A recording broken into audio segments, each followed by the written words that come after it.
One of California's top leaders is promising change for the people who live near the former Exide battery recycling plant in Vernon. KCAL9's Randy Paige has the latest on his ongoing investigation into lead contamination in the area.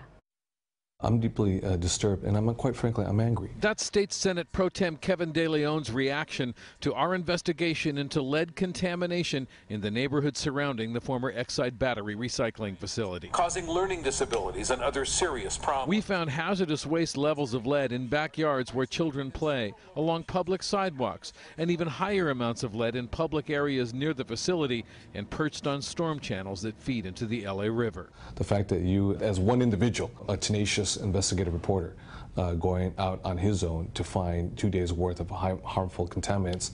Just imagine a state agency that is focused, that is serious, and is being responsible. Just imagine what they can do. In fact, the state received its own test results back in January, which revealed contamination in an area encompassing as many as 10,000 homes. Since then, not a single home has been cleaned up in the expanded area, and people living within the contamination have not been contacted by the Department of Toxic Substances Control to warn them of the danger. I'm angry that state agencies know this already and have yet to intervene and warn us as families, as fathers, as mothers, to protect our children.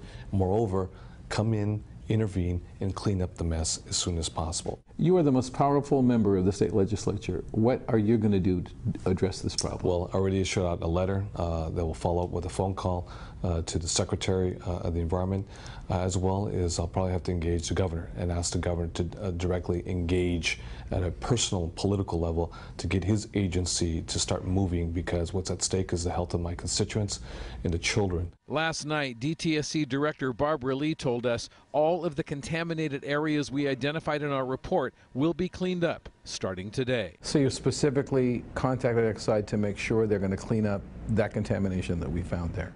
Yes, we did. Senator DeLeon says he'll be watching, along with a 3-person independent watchdog panel he's put in place to oversee the Department of Toxic Substances Control. We got to allow the 3 independent person panel to do their oversight and give them a little time, just a few months, and if they come back with the conclusion that DTSC is just not up to the job, then I will personally intervene and make sure we get the job done. Tough talk from the leader of the state Senate, who's calling for immediate action. Randy Paige, KCAL9 News.